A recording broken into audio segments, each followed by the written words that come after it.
Dear toxic feminists out there, I want you to know that you can still be a feminist and support men. You can still be a feminist without treating women who also choose to speak on men's issues like shit. See, here's the thing about toxic feminists, right? Is you guys are all for a woman's right to choose on whether or not to be a housewife or a businesswoman, the right to choose on whether or not she's gonna have kids or she's gonna live single for the rest of her life. So you guys are all for women's right to choose and women to take power of their own life, unless her choice is to challenge feminism.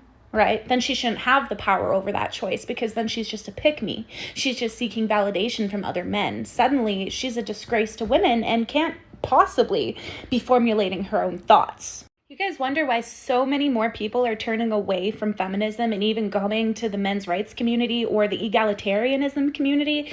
It's because you guys don't allow any criticism. Time and time again, I can't even tell you how many times I've heard women say, I was a part of a feminist group on Facebook and then I got kicked out because I called out their misandry. I can't even tell you how many times I've lost partnership deals and endorsements because they're all for me because they see my analytics and my big page, but then they see what I'm talking about, men's issues, and suddenly I'm no longer marketable. More and more people are turning away from feminism because toxic feminists have turned modern day feminism into putting men down is empowering women. They've turned it into, if you're not a feminist, you're a misogynist. It's no longer a safe place for women to share their ideas, and it's not a safe place for men anymore. Need I remind you that the OG definition of feminism is the attempt to break down the patriarchal systems of hierarchy that oppress both men and women? Nowadays, these toxic modern day feminists, all they want to do is blame modern day men for choices that they didn't even make. Talk about things like unrealistic expectations on men's emotions and how that's impacting them in the suicide rate, and you'll hear that's caused by other men. I talk about the draft and how that's a breach on human rights against men. That policy was created,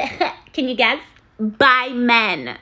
Not our problem. But let me get this right. If the issue predominantly affects men, or if it was created by men, then we should no longer care about the boys and men who are victimized by that problem. Okay, cool. So did you know that the majority of surgeons who are doing female circumcisions, did you know that those are women? So not our problem, right? A woman's creating that issue. Did you know that the majority of children who are murdered by their mother?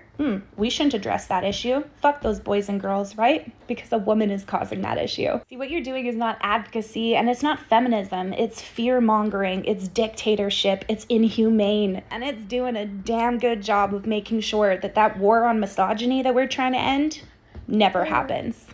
So think about that. Thank you.